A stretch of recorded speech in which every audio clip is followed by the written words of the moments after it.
Le syndrome d'épuisement professionnel, autrement dit le burn-out. Tel une épidémie, il se propage de plus en plus dans notre société. Mais à moins de l'avoir vécu, sait-on vraiment ce qu'est le burn-out, trop souvent confondu avec la dépression? Alors, il y a une différence fondamentale entre ces deux maladies, le burn-out et la dépression. La dépression, c'est la maladie de la tristesse. Vous n'avez envie de rien dans aucun domaine de votre vie. Le burn-out, c'est la maladie de l'énergie. Vous auriez bien envie de faire un tas de choses, mais votre corps ne l'autorise pas, vous n'avez pas d'énergie pour le faire. Alors on comprend qu'il y a aussi une grande différence entre les deux maladies. Pour la dépression, il existe un médicament, l'antidépresseur.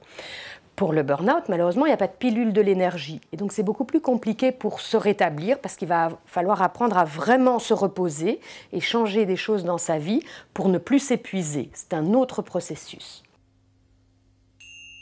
Contrairement à ce que l'on pourrait penser, les personnes le plus à risque de burn-out sont toujours des personnes dynamiques, enthousiastes et pleines de projets, tant dans leur vie professionnelle que privée.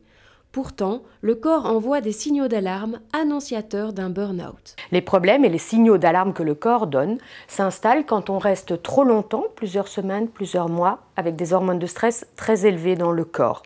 Alors le corps va donner 3 types de signaux d'alarme. Le premier, c'est toutes les douleurs physiques. Vous avez des maux de tête, mal à la nuque, aux épaules, aux bras, au dos, des problèmes d'estomac, intestinaux, des allergies, du psoriasis.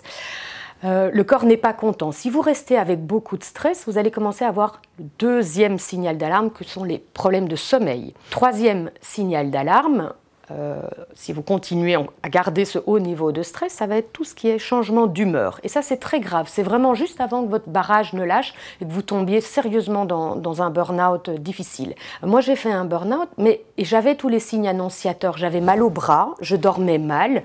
À la fin, je suis même devenue un peu cynique. Mais je n'ai jamais su que c'était des signaux d'alarme. Si à ce moment-là, j'en avais pris conscience, j'aurais pu ramener du calme avant que mon barrage ne cède. Donc ça, c'est vraiment un conseil important, c'est essayer à temps de ramener du calme. Le burn-out n'est pas simplement une tendance, il s'agit d'un véritable syndrome qui est en progression. Selon l'INAMI, le nombre de personnes qui sont absentes du travail depuis plus d'1 an en raison d'un burn-out a doublé ces 5 dernières années. Mais comment l'expliquer? Pour moi, il y a 3 choses qui ont changé. Première chose, avec l'arrivée des ordinateurs, Internet et des emails, il y a une accélération du rythme de travail. Il y a 20 ans, on avait 3 fax par jour. Aujourd'hui, on a plusieurs centaines d'emails par jour. Ça veut dire que le rythme de travail s'est accéléré. Vous recevez les réponses plus vite, vous répondez plus vite.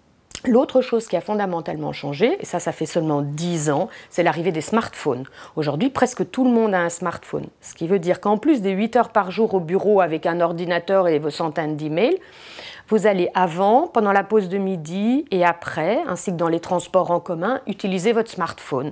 Et ça va donner encore plus d'informations à votre cerveau. Et troisième chose qui a fondamentalement changé, c'est le mode de fonctionnement des entreprises et des pouvoirs publics. Depuis 2008 et la crise financière, on essaye d'en faire plus avec moins de moyens, notamment en personnel. Si le sujet du burn-out vous intéresse, sachez que l'AML vous propose des conférences menées par Anne Evrard à différents moments de l'année et dans différentes régions.